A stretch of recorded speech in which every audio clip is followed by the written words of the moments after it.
The year was 1884 when Tombstone's infamous dust claimed another secret beneath its veil. But not all secrets in the Arizona territory were meant to be buried. Some were destined to be unearthed by fate's calloused hands.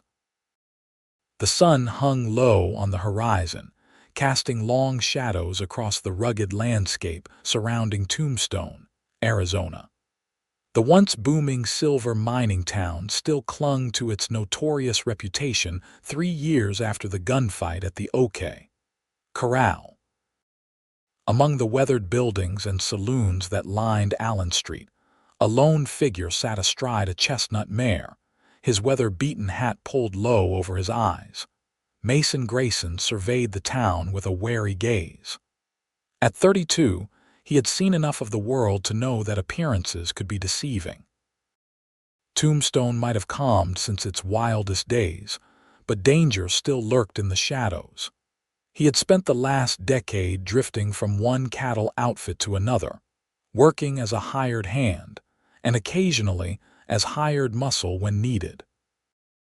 The life had hardened him, leaving him with a collection of scars both visible and hidden that told stories he preferred to keep to himself. Mason dismounted outside the Cosmopolitan Hotel, tying his horse to the hitching post. He patted the mare's neck and whispered, "Rest up, Penny. We'll be here a while." The animal nickered softly in response, as if understanding her master's words. Inside the hotel, Mason approached the front desk where a balding man with spectacles perched on the end of his nose greeted him with a practiced smile. "Room for the night," Mason said, placing a few coins on the counter. The clerk pushed the register toward him. "Sign here if you please. Staying long in Tombstone, Mr. Grayson, Mason Grayson." He scrawled his name in the book. "Just passing through. Got business with the McDermott Ranch tomorrow." The clerk's eyebrows rose slightly. "The McDermott place? That's quite a ways out of town." Mason offered no explanation, merely taking the key the clerk handed him and climbing the stairs to his room. Once inside, he placed his saddlebags on the bed and removed his hat, revealing sandy brown hair in need of a trim. His reflection in the small mirror showed a face weathered by sun and wind, blue eyes that had seen too much, and the shadow of a beard that hadn't felt a razor in days.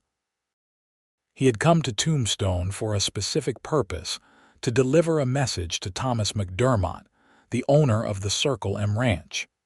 The message was sealed in an envelope, tucked safely in his inside pocket.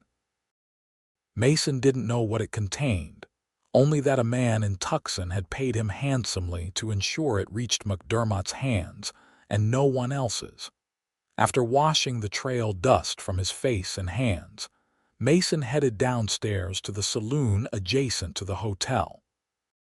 The place was busy but not crowded, filled with the usual mix of cowboys, miners, and locals. He ordered whiskey and found a table in the corner where he could watch the room while keeping his back to the wall, a habit formed from years of caution. As he nursed his drink, the saloon's double doors swung open and a young woman entered. The room didn't exactly fall silent, but there was a noticeable shift in attention. Women were not uncommon in Tombstone's establishments, but this one carried herself with a dignity that set her apart from the saloon girls and working women. She wore a dark blue traveling dress, practical yet fashionable, her honey blonde hair pinned neatly beneath a modest hat. Her eyes scanned the room with purpose until they settled on the bartender, who greeted her with obvious recognition. "Miss Tabitha, didn't expect to see you in town today." The woman Tabitha offered a tight smile. "Mr. Jensen, I need to speak with Sheriff Barnes. Have you seen him?" "He was in earlier, miss. Might be back at his office by now."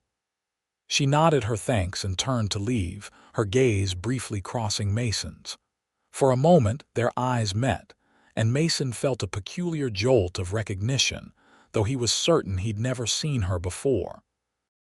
She seemed to hesitate before continuing toward the door. Mason watched her go, curious about what business such a woman might have with the sheriff. As she departed, he overheard a nearby miner remark to his companion, "That's McDermott's daughter. Heard she's running the ranch since the old man took ill." The information piqued Mason's interest. If she was Thomas McDermott's daughter, perhaps his job had just become easier. He finished his drink, paid, and left the saloon, stepping onto the boardwalk just in time to see Tabitha McDermott entering the sheriff's office down the street. Mason decided to wait. Whatever her business was, it wasn't his concern. He'd deliver his message to the ranch tomorrow as planned. He spent the rest of the evening in quiet observation, taking a simple meal at the hotel restaurant before retiring to his room. Sleep came easily after days in the saddle, though his dreams were troubled by images of gunfire and blood memories he couldn't escape, even in slumber. Morning arrived with the distant crow of roosters and the gradual awakening of the town. Mason rose early, readied himself, and checked his gear before heading downstairs. The clerk informed him that breakfast was being served in the dining room, but Mason opted for coffee and a quick bite at a nearby cafe instead. As he sat at a small table by the window, the street outside began to fill with the morning bustle of Tombstone. Merchants opened their shops, delivery wagons rumbled past, and townsfolk went about their business. He was nearly finished with his meal when Tabitha McDermott entered the cafe, accompanied by an older woman who appeared to be a housekeeper or companion. They took a table across the room, and Mason found himself watching them over the rim of his coffee cup. In the light of day, he could better appreciate Tabitha's features. She was younger than he'd initially thought, perhaps 25 or 26, with delicate features that belied a certain strength in her posture and the set of her jaw. There was something about her that suggested resilience beneath the refined exterior. Mason considered approaching her, perhaps introducing himself and mentioning his business with her father. But something held him back. The envelope in his pocket suddenly felt heavier, and he reminded himself that he knew nothing of its contents. Best to deliver it as instructed and be on his way. He paid for his breakfast and left the cafe, crossing the street to the livery where he'd stabled Penny overnight. As he saddled the mare, he asked the stable hand for directions to the Circle M Ranch. "It's about 10 miles northeast," the man said, pointing. "Follow the road out of town until you hit the creek, then head east along the ridgeline. Can't miss it, biggest spread in these parts." Mason thanked him, mounted Penny, and set off.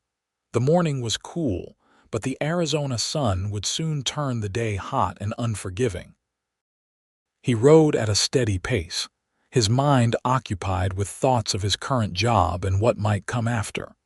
He had been drifting for so long that the idea of staying in one place seemed foreign.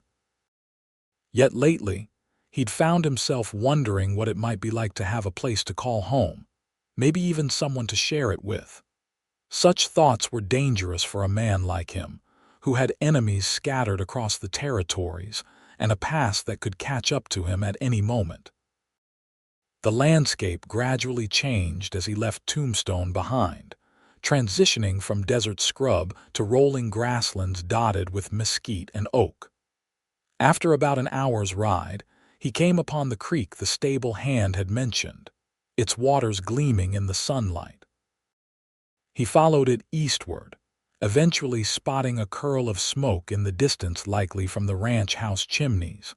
As he crested a gentle rise, the Circle M spread out before him. It was indeed impressive. A large main house, a bunkhouse, barns, corrals, and various outbuildings, all surrounded by good grazing land with mountains rising in the background. A herd of cattle grazed in the distance, watched over by a couple of mounted cowboys. Mason approached at an unhurried pace, mindful that strangers weren't always welcome on remote ranches. As he neared the main house, a man emerged from the barn, rifle in hand but not raised. "That's far enough, mister," the man called. "State your business." Mason reined in Penny and raised his hand slightly to show he meant no harm. "Name's Mason Grayson. I have a message for Thomas McDermott." The man studied him suspiciously. "From who?" Man in Tucson said it was personal. The ranch hand seemed to consider this, then nodded toward the house. "Wait here." He disappeared inside, returning moments later with a woman Mason recognized, Tabitha McDermott. She had changed from her town clothes into a practical riding skirt and blouse, her hair now pulled back in a simple braid. She approached Mason with a direct gaze. "Mr. Grayson, I understand you have a message for my father." Mason tipped his hat. "Yes, madam, from a gentleman in Tucson."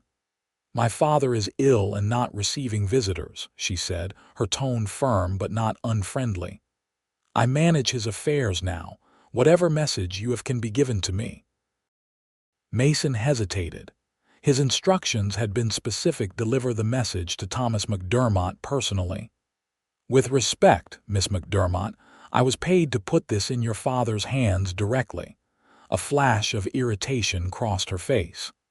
"Mr. Grayson, my father suffered a stroke 6 months ago. He can barely speak, let alone read correspondence. I handle all ranch business now." Mason hadn't expected this complication. He remained silent for a moment, weighing his options. The man who'd hired him had been clear, but he hadn't mentioned the possibility of McDermott being incapacitated.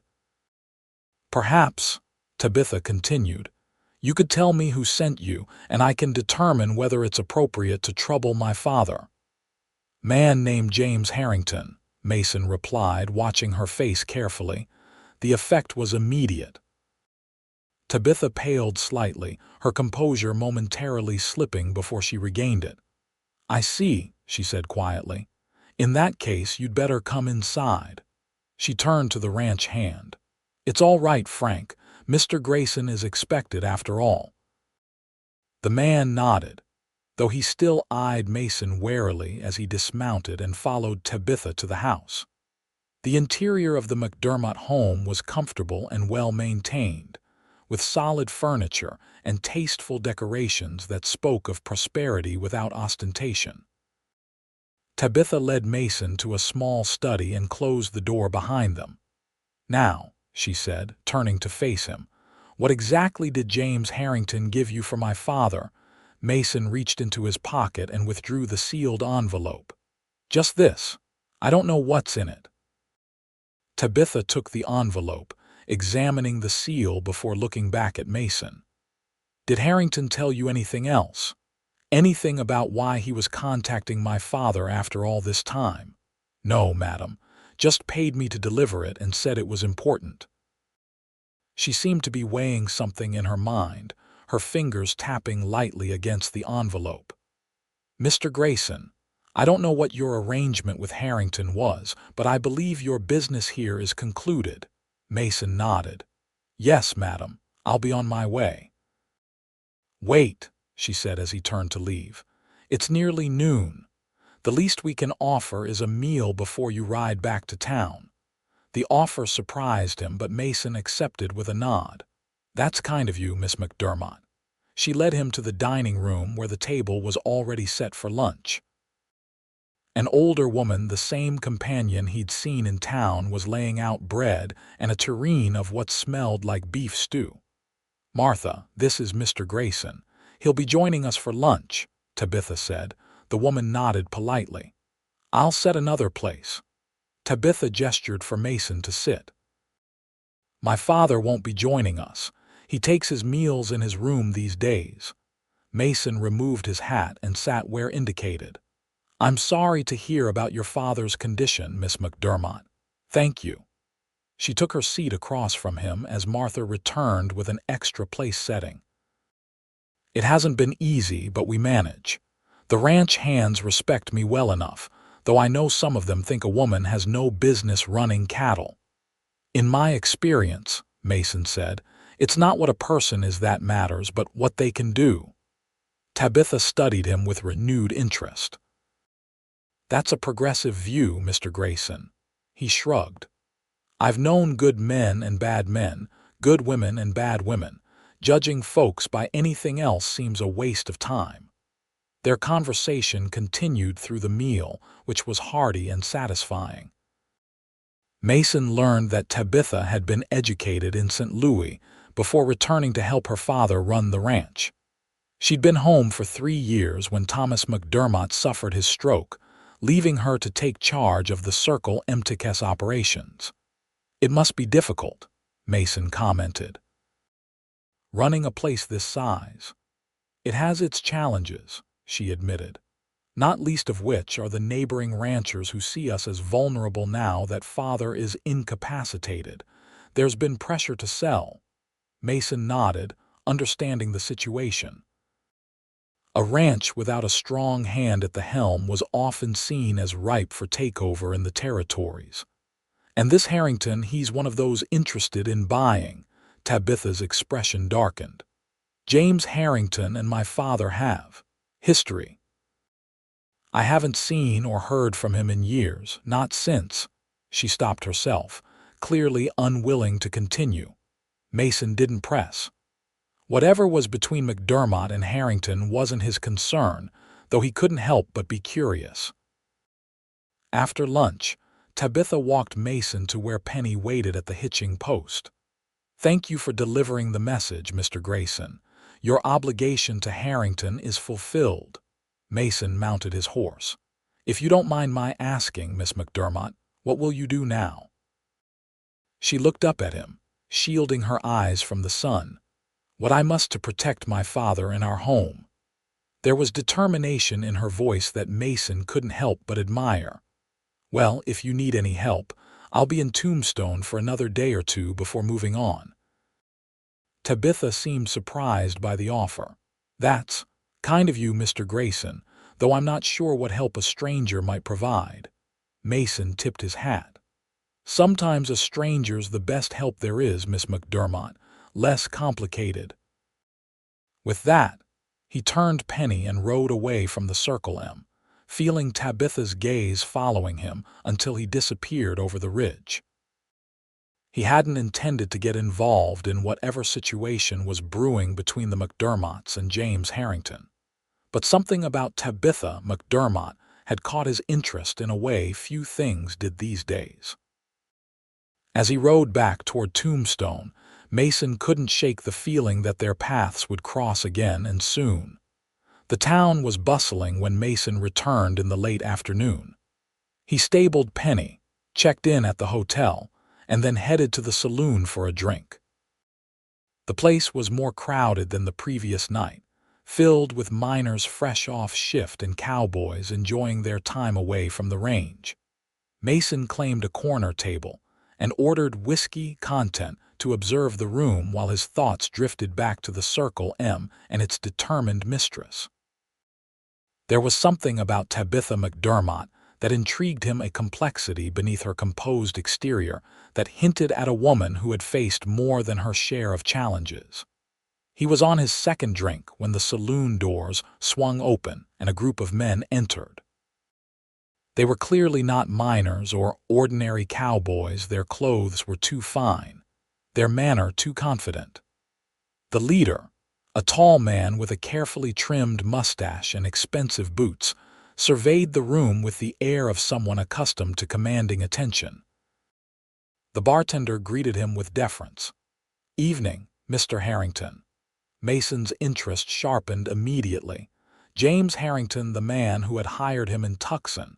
He hadn't expected to encounter his employer so soon or in Tombstone. Harrington had given the impression he would remain in Tucson awaiting word of the message's delivery. Mason watched as Harrington and his companions claimed a table near the center of the room. The men ordered drinks and began a card game, their manner casual but their eyes alert. They had the look of men who were comfortable with violence, hired guns, most likely, though with the veneer of respectability that money could provide. Mason considered whether to approach Harrington. The man had paid him to deliver a message, which he had done. Their business was concluded. Yet curiosity gnawed at him, especially after seeing Tabitha McDermott's reaction to Harrington's name. Before he could decide, the saloon doors opened again, and Frank the ranch hand from the Circle M entered. He scanned the room, his gaze passing over Mason without recognition before settling on Harrington's table. Frank's expression hardened, but he made no move toward them, instead taking a position at the bar where he could watch the group. The situation was becoming increasingly interesting. Mason finished his drink and stood, casually making his way to the bar. He positioned himself near Frank, ordering another whiskey. "Long ride from the Circle M," Mason commented quietly. "Must be important business."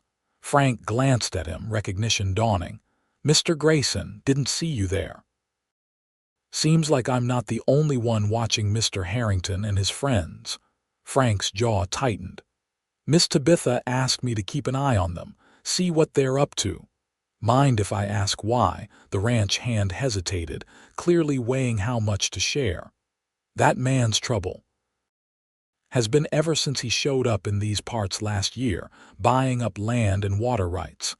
Been pressuring the boss to sell, even before he took ill.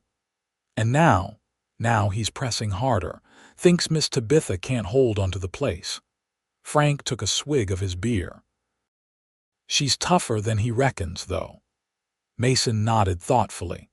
The picture was becoming clearer: a wealthy land speculator pressuring a vulnerable ranch, a determined woman fighting to protect her inheritance.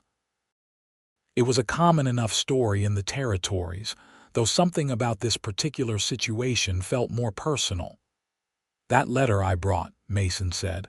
"What was in it?" Frank shrugged. "Don't know. Miss Tabitha didn't say. But she was upset enough to send me to town to watch him tonight, so it couldn't have been good news."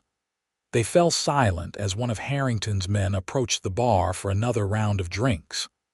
When the man returned to his table, Frank spoke again, his voice lower. "Word is, Harrington's damming up the creek that runs through his property, same creek that feeds the Circle MTK's main water source. If he diverts enough water, the McDermott cattle would suffer," Mason finished. "It was an old tactic: control the water, control the land." Frank nodded grimly. "Miss Tabitha's been to the sheriff, but Harrington's got the law on his side. It's his land, his water. Never mind that folks downstream have been using that creek for 20 years. The conversation confirmed Mason's suspicions about the nature of the conflict, but it still didn't explain the personal element, the history between Harrington and Thomas McDermott that Tabitha had alluded to. Nor did it explain why Harrington would send a sealed message to a man he was trying to force out. Mason's contemplation was interrupted by a commotion at Harrington's table. One of the card players had stood abruptly, accusing another of cheating. Within seconds, the argument escalated, voices rising and hands hovering near holstered pistols. The bartender shouted for order, but tensions had risen too high. Just as it seemed violence was inevitable, the saloon doors burst open and Sheriff Barnes entered, hand on his gun. "That's enough," the sheriff bellowed. "Take your disagreements outside my town or settle them peacefully." The confrontation diffused, though the atmosphere remained tense. Harrington said something to his men, and they gathered their winnings and prepared to leave. As they stood, Harrington's gaze swept the room and landed on Mason. Recognition flashed in the man's eyes, followed by calculation. He said something to his companions, then approached the bar where Mason stood. "Mr. Grayson," Harrington greeted him with a smile that didn't reach his eyes. "I'm surprised to see you still in Tombstone. I assumed you'd be on your way after completing your task." "Decided to rest a day or two before moving on," Mason replied neutrally. "I trust my message was delivered as instructed." To the McDermott Ranch, yes. Harrington's smile tightened. To Thomas McDermott personally, I hope. That was our arrangement. Mason met the man's gaze steadily. Mr. McDermott is unwell. His daughter received the message. A flash of irritation crossed Harrington's face. That wasn't what I paid you for, Grayson. I delivered it to the ranch as agreed. If you wanted to ensure it reached McDermott himself, you should have mentioned he was incapacitated. Harrington studied Mason for a moment, then nodded, his expression smoothing. Of course. A misunderstanding. Perhaps we could discuss this further. I may have additional work for a man of your capabilities. The offer didn't surprise Mason. Men like Harrington always needed hired help for tasks they preferred not to handle personally. I'm listening. Not here. Harrington glanced around the saloon. Meet me at my office tomorrow morning. 10 o'clock, the building across from the assayer's office. Without waiting for a response, Harrington returned to his companions and they departed the saloon. Frank watched them go, then turned to Mason with a suspicious look. What was that about? Mason shrugged. Seems he might have more work for me. You working for Harrington now? I delivered a message, that's all. Frank didn't look convinced. Miss Tabitha trusted you enough to feed you at her table. Hope that means something to you. With that, the ranch hand drained his beer and left, clearly intending to report back to his employer. Mason remained at the bar, considering his next move. He was curious about what Harrington might offer, but something about the man left him uneasy. And then, there was Tabitha McDermott, whose dignified determination had made more of an impression on him than he cared to admit. Mason finished his drink and returned to his hotel room, his mind turning over the various pieces of this increasingly complex situation. Whatever was happening between Harrington and the McDermotts went beyond a simple land dispute. The sealed letter, Tabitha's reaction to Harrington's name, the history she had alluded to all pointed to something more personal. As he lay in bed that night, Mason made a decision. He would meet with Harrington tomorrow, hear what the man had to offer, and then decide where his loyalties should lie. One thing was certain: his time in Tombstone was proving far more eventful than he had anticipated. Morning brought clear skies and the promise of another hot day. Mason rose early, shaved, and dressed with more care than usual. If he was going to meet with a man like James Harrington, it wouldn't hurt to present himself well. After a quick breakfast, he made his way to the building Harrington had indicated. It was a handsome two-story structure with a freshly painted sign that read Coronado Land and Cattle Company. Mason entered to find a small reception area where a clerk sat at a desk. "Can I help you, sir?" the young man asked. "Mason Grayson to see Mr. Harrington. He's expecting me." The clerk nodded and disappeared through a door, returning moments later. "Mr. Harrington will see you now, sir." Harrington's office was spacious and well-appointed, with a large desk, leather chairs, and maps of the surrounding territory covering one wall. The man himself stood by a window, looking out at the street below. He turned as Mason entered, gesturing to a chair. "Grayson, prompt. I appreciate that in a man." Harrington returned to his desk and sat. "Drink?" He indicated a decanter of amber liquid on a side table. Mason declined with a shake of his head. "It's early yet." "As you wish." Harrington poured himself a small measure and took a sip before continuing. "I'll be direct. I have an interest in the Circle M Ranch. Thomas McDermott and I have unfinished business." The message you delivered was an offer, a final offer to purchase his property at a generous price. "Seems like a straightforward business transaction," Mason commented. "Why the secrecy?" Harrington smiled thinly. "McDermott and I have a complicated history. I wanted to approach him directly, man to man, without his daughter's interference." Miss McDermott mentioned a history between you and her father. Did she? Harrington's expression revealed nothing. And what exactly did she share? Nothing specific, just that there was history. Harrington seemed to relax slightly. Yes, well, the past is the past. My concern now is the future of the Coronado Land and Cattle Company.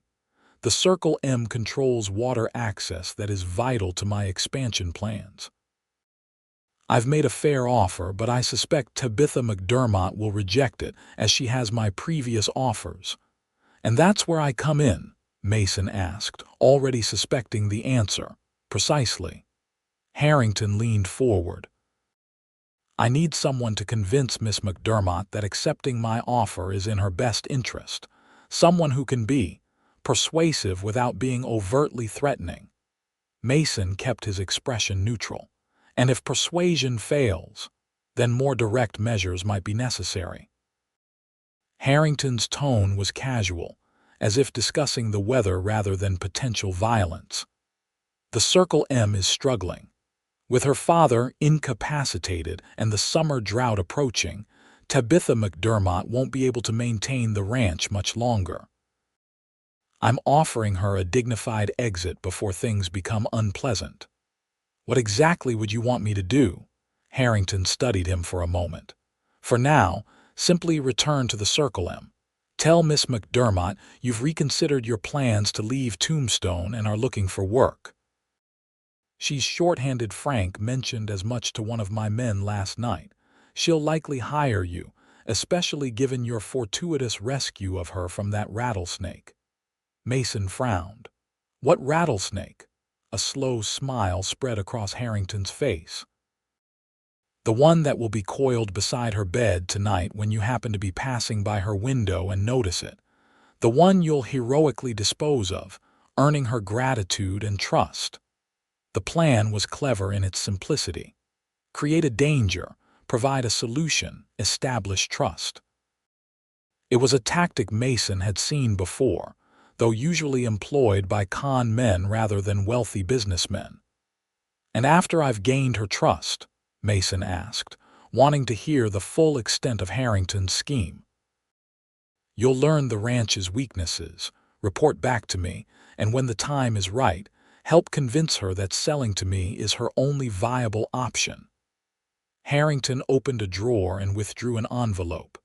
$500 now. Another $500 when the deed to the Circle M is in my hands. It was a substantial amount more than a cowhand would earn in several years. Mason took the envelope, weighing it thoughtfully. And if I refuse, Harrington's smile didn't waver.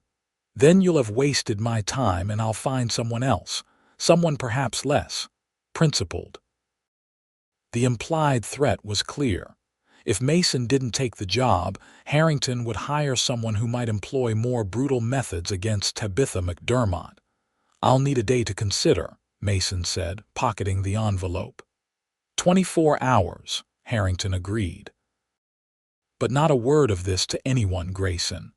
I have investments throughout the territory and friends in high places. Cross me, and you'll find no welcome anywhere from here to the Colorado border. Mason nodded, understanding perfectly. He rose to leave, but Harrington stopped him with a final question. One thing puzzles me, Grayson. A man with your skills working as a simple messenger. What brought you to this part of the country? Mason met his gaze evenly.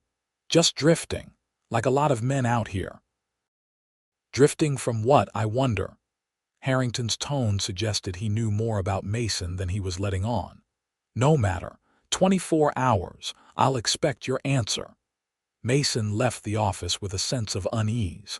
Harrington was clearly a man used to getting his way by whatever means necessary. And now he had placed Mason in a difficult position: accept the job and betray Tabitha McDermott's trust, or refuse and potentially leave her to face someone far less scrupulous. As he walked through Tombstone's bustling streets, Mason considered his options. He could leave town immediately, wash his hands of the whole affair. He had Harrington's money enough to sustain him for months if he was careful, but something held him back. The thought of Tabitha McDermott facing Harrington's schemes alone didn't sit right with him. He was still deliberating when he caught sight of a familiar figure emerging from the general store, Tabitha herself, accompanied by Martha. They were loading purchases into a small wagon parked outside the store. Mason approached, tipping his hat. "Miss McDermott. Didn't expect to see you in town again so soon." Tabitha looked up, surprise registering on her face before she composed herself. "Mr. Grayson, we needed supplies." Her tone was polite but reserved. "I trust you've been enjoying your stay in Tombstone." "It's been educational," Mason replied. He noted the dark circles under her eyes, suggesting she hadn't slept well. "Everything all right at the ranch?" A shadow crossed her face. "As well as can be expected." She glanced around, then lowered her voice. "Actually, Mr. Grayson, I've been meaning to speak with you. Would you have time for a cup of coffee before we head back to the Circle M?" The invitation surprised him, but Mason nodded. "Of course." Tabitha turned to Martha. "Would you mind finishing up here? I won't be long." The older woman gave Mason a suspicious look but nodded. "Don't be too long, Miss Tabitha. We should be back before dark." Tabitha led Mason to a small cafe a few doors down from the general store. They found a table in a quiet corner, and a waitress brought coffee in chipped white cups. "I've been thinking about your offer of help," Tabitha said once they were alone. "The situation at the Circle M is complicated." "Harrington," Mason said simply. She nodded, a flicker of anger in her eyes.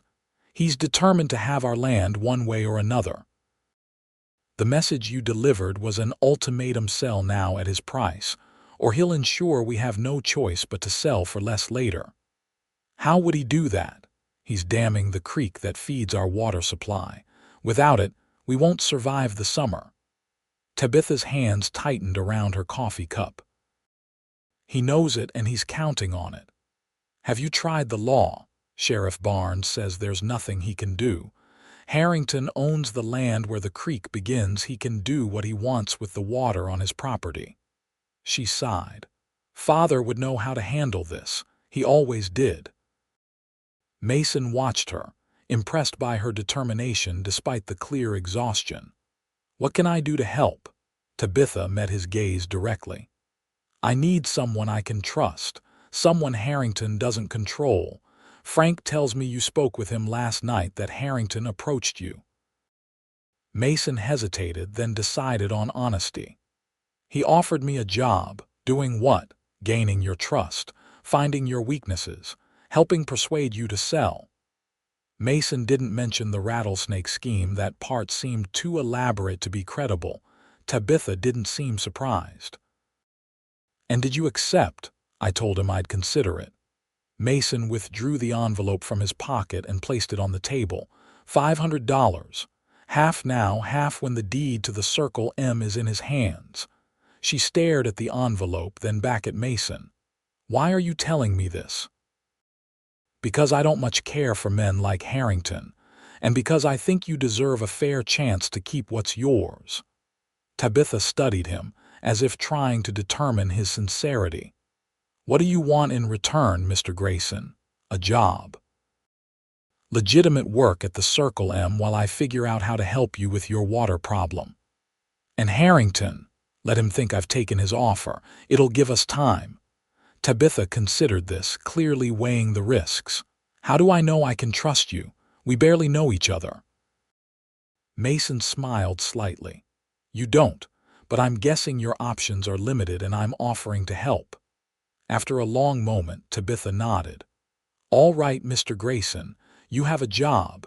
But understand this: if you betray us, if you're playing some game for Harrington, I'll make sure you regret it." The fierce determination in her voice left no doubt she meant every word. Mason respected that.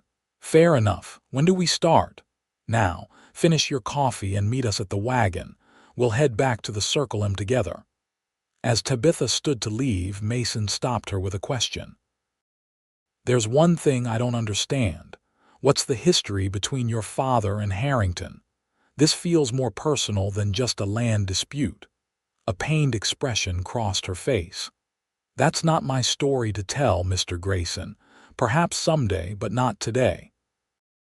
With that, she left the cafe, leaving Mason with his cooling coffee and a sense that he had just stepped into something far more complex than he had anticipated. The ride back to the Circle M was largely silent.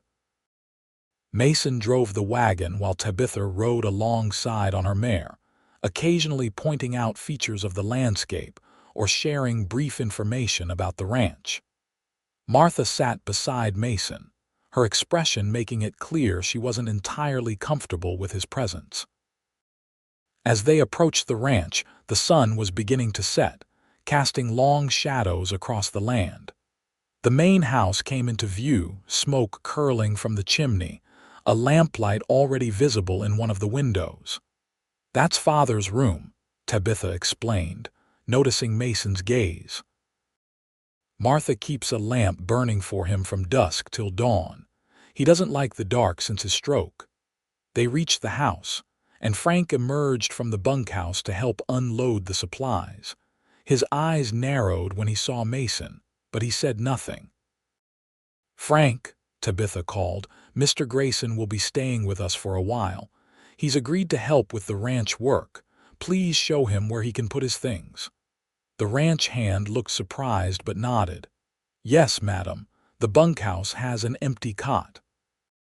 Mason collected his saddlebags from Penny and followed Frank to the bunkhouse, a simple but clean structure that housed the ranch's 4 permanent hands. The men were just finishing their evening meal and looked up with curiosity as Mason entered. Frank made brief introductions: Miguel, the oldest of the group and the cook; Jenkins, a wiry man with a perpetual squint; and Hank, a young cowboy barely out of his teens. They greeted Mason with the reserved politeness typical of men who worked together in isolation, waiting to see what kind of man he would prove to be. "Grayson's going to be working with us for a spell," Frank explained. "Miss Tabitha hired him on." Miguel raised an eyebrow. "We need the help, that's for sure, especially with Harrington's men causing trouble at the North Pasture." Frank shot the older man a warning look, but Mason picked up on it. "What kind of trouble?" There was a moment of awkward silence before Jenkins answered.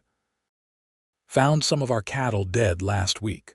Looked like they'd been shot, though Harrington's foreman claimed they must have gotten into some poisonous weeds. And the week before that," Hank added, "someone cut a section of our fence where it borders Harrington's property." "Took us 2 days to round up the strays," Frank sighed. "We can't prove it was Harrington's doing, but the timing's mighty convenient." The picture was becoming clearer. Harrington wasn't just waiting for the water situation to force Tabitha's hand, he was actively applying pressure through other means as well. "How many men does Harrington have working for him?" Mason asked. "A dozen or so at his main ranch," Frank replied. "Plus those 3 he keeps with him in town. They're not cowhands, though, more like hired guns pretending to be respectable." Mason nodded, storing this information away.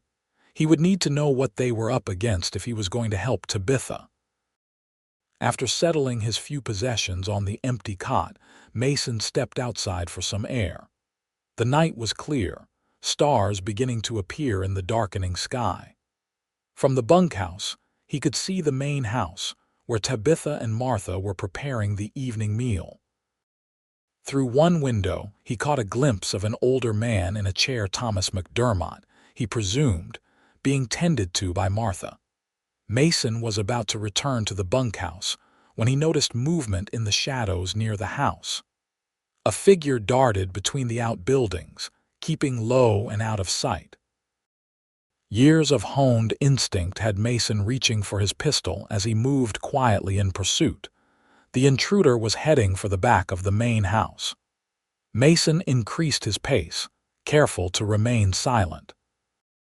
As he rounded the corner of the barn, he caught sight of the figure again, a man in dark clothing, carrying something in his hands. Mason closed the distance rapidly. Just as the intruder reached the back porch of the house, Mason lunged, tackling him to the ground. There was a hissing sound, and Mason felt something long and sinuous brush against his arm. A rattlesnake. The man had been carrying a rattlesnake in a burlap sack, which had now spilled open in their struggle.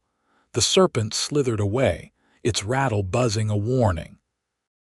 The intruder fought back fiercely, landing a solid punch to Mason's jaw before scrambling to his feet. Mason recovered quickly, drawing his pistol.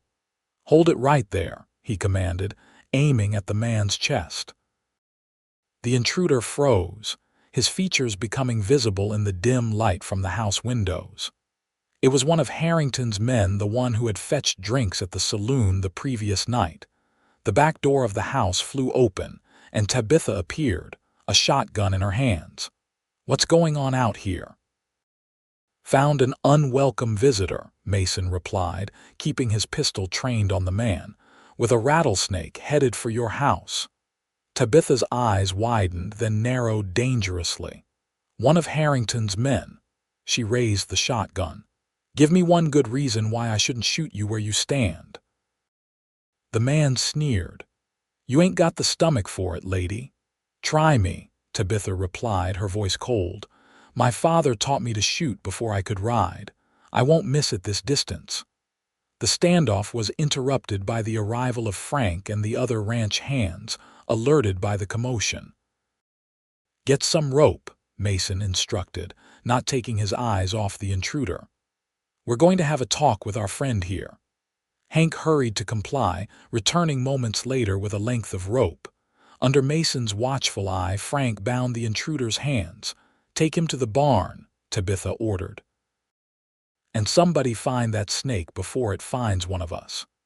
Miguel and Jenkins set off with lanterns to search for the rattlesnake, while Frank and Hank escorted the prisoner to the barn. Mason stayed behind with Tabitha, who was visibly shaken despite her commanding demeanor. "Are you all right?" he asked quietly. She nodded, lowering the shotgun. "I'm fine, just rattled." A wry smile crossed her lips at the unintentional pun. "It seems Harrington is growing impatient." "The snake was meant for you," Mason confirmed, deciding to share what he knew. "Harrington told me his plan this morning: have a snake placed in your bedroom, then have me conveniently discover and remove it, earning your trust." Tabitha's eyes widened. "So he intended for you to." "I never agreed to it," Mason clarified. "But he didn't know that." She studied him for a moment, then nodded. "Thank you, Mr. Grayson. It seems I made the right decision in hiring you." "Mason," he said, "if we're going to be working together, you might as well use my name." A small smile softened her features. "Mason, then, and you should call me Tabitha." "Miss McDermott makes me feel like I'm still in finishing school." The moment was interrupted by a shout from near the chicken coop. "Found it," Miguel called, holding up the burlap sack. "Snake's back in the bag," Tabitha sighed with relief. "Thank goodness. We should join the others in the barn." "I want to know exactly what Harrington is planning." The barn was dimly lit by a pair of lanterns hanging from hooks. The prisoner sat on a bale of hay, his hands tied behind his back, facing Frank and Hank. He looked up with defiant eyes as Tabitha and Mason entered. "I know you," Tabitha said. "You're Bill Cleary. You used to work for the Simmons Ranch before Harrington bought it." The man shrugged. "Times change. Harrington pays better." "He pays you to sneak rattlesnakes into people's homes?" Mason asked. "I don't know what you're talking about," Cleary replied, but his eyes shifted away, belying his words. "Save it," Mason said. "We caught you red-handed. The question is, what else has Harrington asked you to do? Cut fences? Shoot cattle?" Cleary's expression confirmed Mason's suspicions. Tabitha stepped forward, her voice controlled but cold. "Listen to me, Cleary. I could turn you over to Sheriff Barnes for trespassing and attempted murder. That would mean a hanging. Or you can tell us what Harrington is planning, and I'll consider letting you ride out of here." Fear flickered in the man's eyes. "Harrington would kill me if I talked. He'll have to find you first," Mason pointed out. "We could help you get to Tucson or even to California if necessary." Cleary hesitated, clearly weighing his options. Finally, he sighed. "Harrington's desperate to get your ranch, madam. Says he needs it before the end of summer." "Why the urgency?" Tabitha pressed. "Something about investors coming from back east. He's promised them a big cattle operation, biggest in the territory, but he needs your water rights to make it work." Cleary licked his lips nervously. "He's got plans if you don't sell. Bad plans." "Like what?" Mason demanded. "The dam's just the start. He talked about maybe a fire make it look like an accident, or—" Cleary hesitated. "Or what?" Tabitha's voice was barely audible. "Or making sure your father doesn't have to suffer much longer.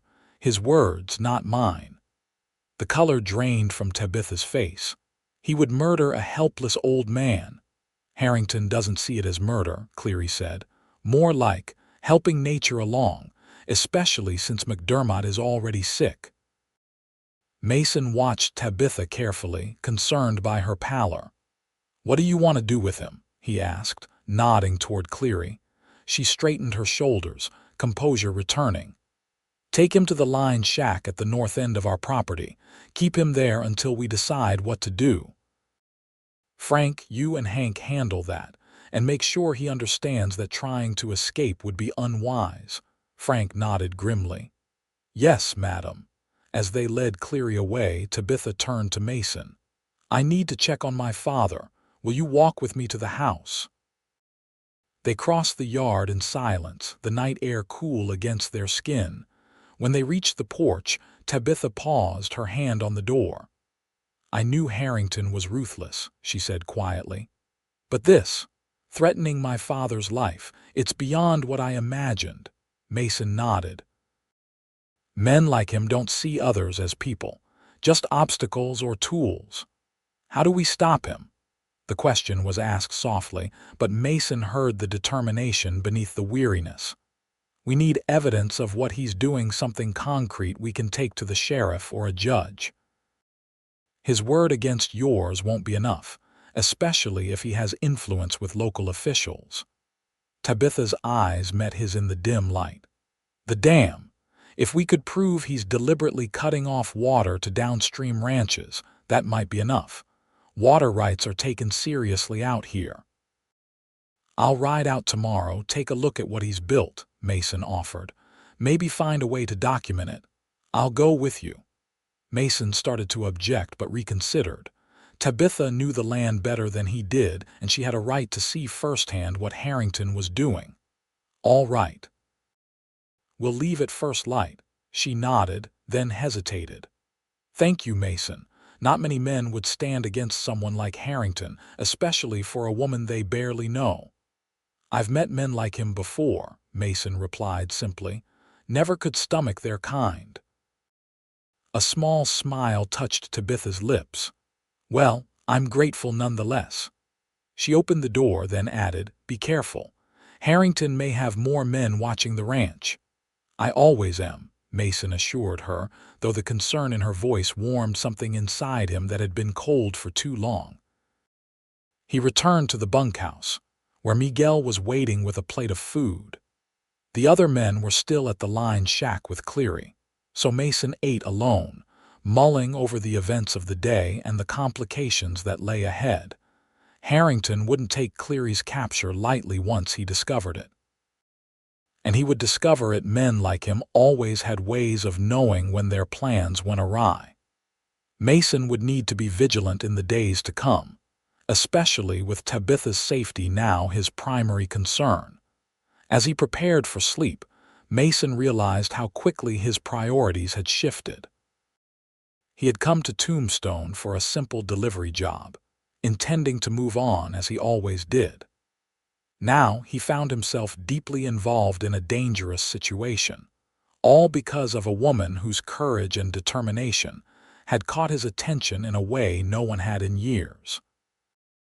It was a complication he hadn't sought, but as he drifted toward sleep, Mason found he didn't regret it. For the first time in a long while, he felt a sense of purpose beyond mere survival. And that, he decided, was worth whatever risks lay ahead. Dawn broke with a gentle glow over the eastern hills as Mason saddled Penny in the still, quiet barnyard.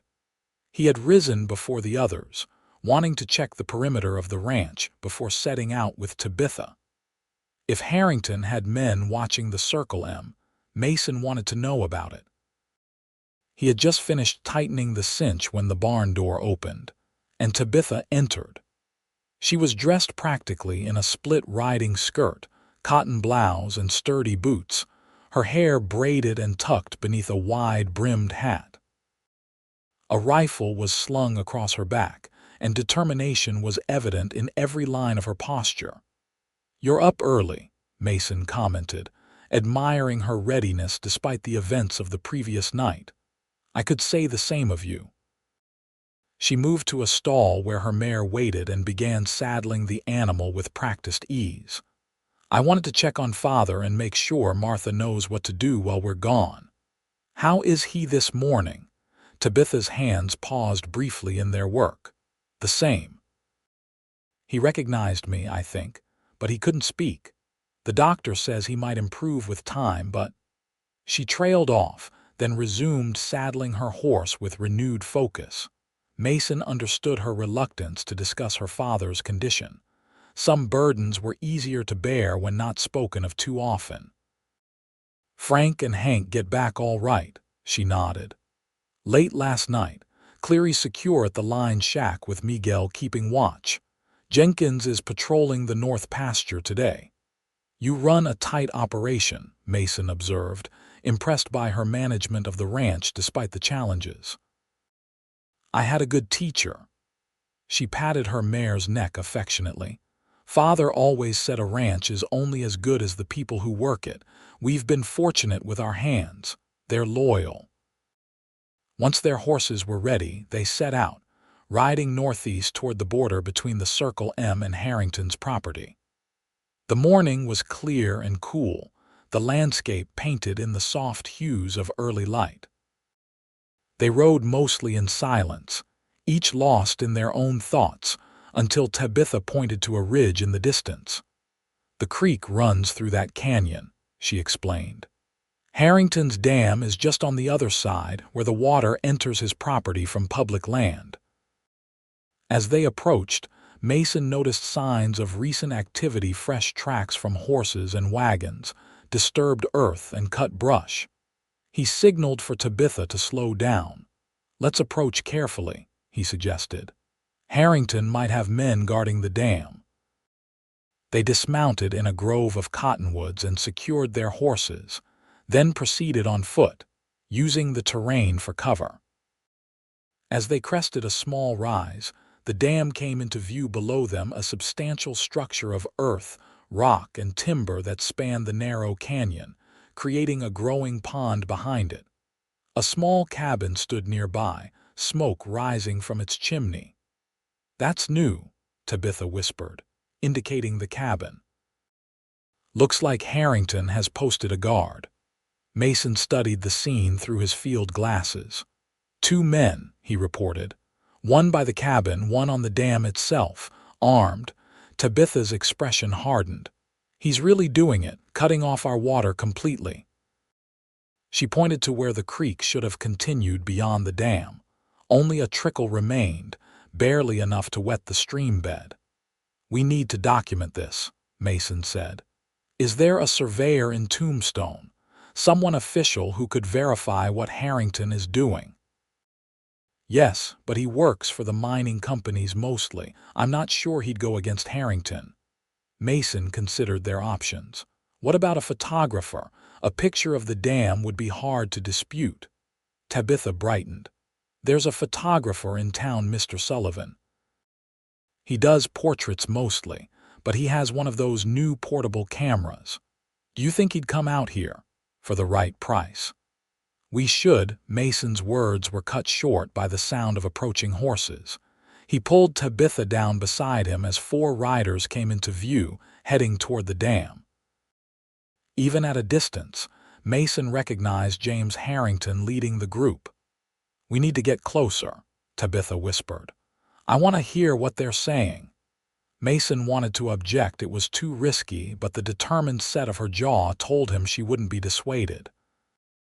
"Stay low and follow me," he conceded, leading her along a path that would bring them within earshot while keeping them concealed among the rocks and brush. They reached a position behind a large boulder, close enough to the cabin that they could hear the conversation as Harrington and his men dismounted. "Any sign of trouble?" Harrington was asking one of the guards. "No, sir. Everything's quiet. Water levels rising nicely behind the dam." "Good." Harrington sounded pleased, and Cleary, "Has he reported back yet?" There was an uncomfortable silence before one of Harrington's companions answered. "No word, sir. He should have been back by now." Harrington's voice hardened. "That's concerning. He had simple instructions. Get the snake into the McDermott woman's bedroom, then disappear. Even a half-wit could manage that." "Maybe he ran into trouble," suggested another man. "The Circle M has those hands patrolling at night. Or maybe he lost his nerve," Harrington replied dismissively. "It doesn't matter. We proceed as planned. The dam is the key. Another week, and the Circle M-TK's cattle will be desperate for water. Tabitha McDermott will have no choice but to sell. And if she still refuses—" This from a third man, whose voice held a note of anticipation that made Mason's skin crawl. "Then we move to the next phase," Harrington said coldly. "Old McDermott has lived long enough. A grieving daughter, overwhelmed by the responsibility of the ranch and her father's medical debts, would be much more amenable to our offer, especially after a few more accidents." Beside him, Mason felt Tabitha stiffen. He placed a warning hand on her arm, silently urging her to remain still and quiet despite the murderous threats against her father. Harrington continued, oblivious to their hidden audience. "Jenkins, I want you to double the men here at the dam. No one gets close, understand, and send someone to find out what happened to Cleary. If he's been captured, make sure he doesn't talk." "Yes, sir," Jenkins replied. "What about Grayson? He was supposed to report in this morning." "Another disappointment." Harrington's tone was disgusted. "I had high hopes for him. A man with his background could have been useful. But it seems he's made his choice. Find out where his loyalties lie. If he's sided with the McDermott woman, deal with him accordingly." Mason exchanged a glance with Tabitha, whose eyes had widened at the mention of his background. There would be questions later, he knew, but now was not the time. The conversation shifted to logistical matters about the dam and the surrounding property. After several minutes, Harrington and his men mounted up and rode away, leaving the 2 guards at their posts. Mason and Tabitha retreated silently until they were well out of earshot before speaking. "You heard him," Tabitha said, her voice tight with anger. "He's threatening my father's life. And he as much as admitted the Rattlesnake was his doing." "We have what we came for," Mason replied. "Confirmation of what he's planning. Now we need proof others will accept photographs of the dam, statements from witnesses like Cleary." "Will that be enough?" "You heard him. He's prepared to murder my father if I don't sell." Fear and fury warred in her expression. "We won't let it come to that," Mason assured her, surprised by the protective instinct that surged within him. "But we need to move carefully. Harrington has resources and men willing to do his bidding." Tabitha studied him for a moment, her gaze penetrating. "What did he mean about your background? What does Harrington know about you that I don't?" Mason had known the question was coming. He sighed, removing his hat and running a hand through his hair. "I wasn't always a drifting cowhand. Before the war, I was a lawman in Missouri. After, I worked for the Pinkerton Agency for a while tracking fugitives. You're a bounty hunter. Tabitha's tone was more curious than accusatory. Mason corrected. I quit 3 years ago, didn't care for some of their methods or the men they had me hunting. Been drifting since, taking odd jobs, keeping to myself. Why didn't you tell me? Didn't seem relevant. And I've found people treat you differently when they know you've spent years tracking men for money. Tabitha absorbed this information, then nodded slowly. I suppose we all have parts of our past we don't lead with, but no more secrets, Mason. Not if we're going to work together against Harrington. Agreed, he said, relieved by her acceptance. No more secrets. They returned to their horses and began the ride back to the Circle M, discussing plans to gather evidence against Harrington. They would need to act quickly. The threats against Thomas McDermott had added urgency to their situation. As they rode, Mason found himself watching Tabitha with growing admiration. Despite the dangers facing her family and ranch, she remained focused and determined. There was a strength in her that went beyond physical capability, a resilience of spirit that he found increasingly compelling. They were about halfway back to the ranch when Mason spotted dust on the horizon, heading their way. He raised his hand, signaling Tabitha to stop. Riders coming, he said, reaching for his field glasses. At least 6 of them. He studied the approaching group, tension building as he recognized their leader. Harrington, he confirmed grimly, with 5 men. They're heading straight for us. Tabitha's hand moved to her rifle. Do you think they saw us at the dam? Possible. Or they're heading to the Circle M and we're just in their path. Mason assessed their surroundings quickly. Not much cover here. We could make a run for those trees, but they'd spot us for sure. I won't run from Harrington on my own land, Tabitha declared, straightening in her saddle. Mason admired her courage, even as he worried about the confrontation ahead. All right, but let me do the talking, and be ready for anything. They waited as Harrington and his men approached, the distance closing rapidly. Mason kept his hand near his pistol, eyes scanning the riders for any sign of immediate threat. Harrington reined in his horse about 20 feet away, his men fanning out behind him. His expression registered surprise at seeing Mason, quickly masked by a cold smile. Miss McDermott, Mr. Grayson, what a fortunate encounter. His tone suggested it was anything but fortunate. I was just on my way to call on you at the Circle M. What do you want, Harrington? Tabitha's voice was steady, betraying none of the anger Mason knew she must be feeling after overhearing his threats against her father. I was hoping to discuss my offer further, perhaps over tea like civilized people. Harrington's gaze shifted to Mason.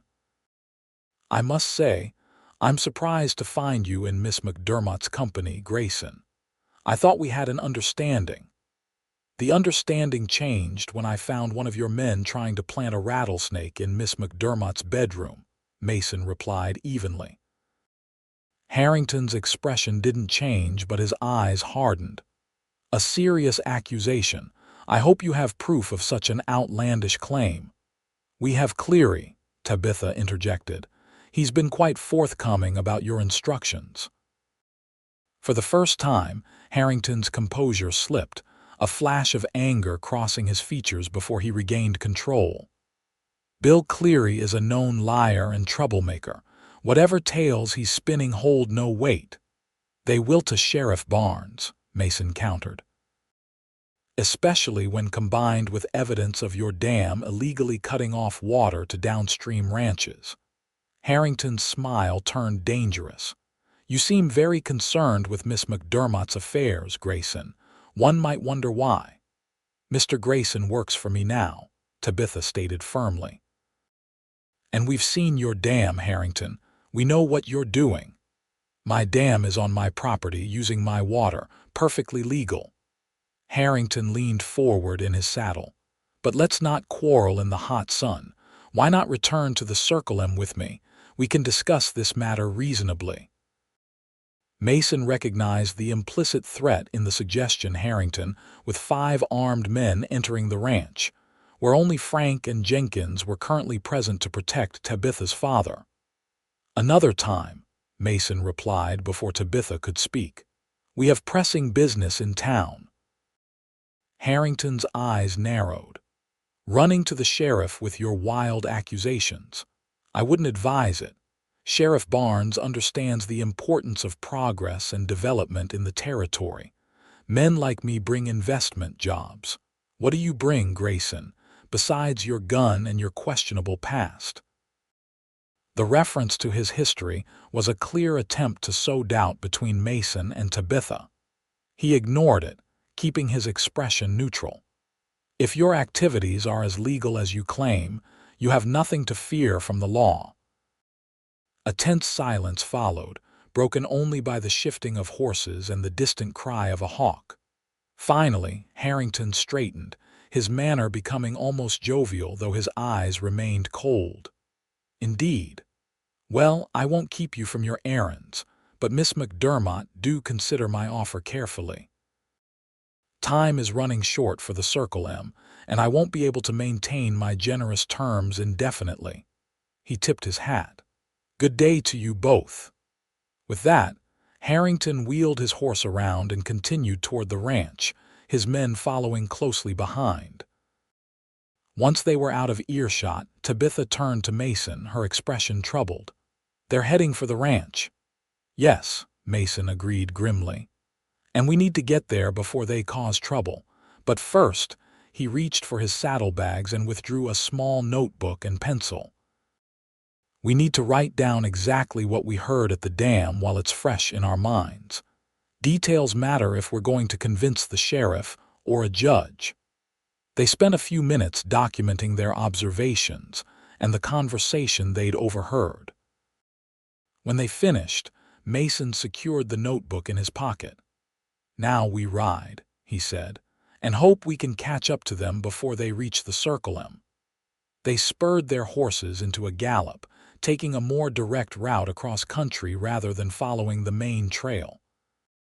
Mason pushed Penny hard, Tabitha matching his pace on her mare.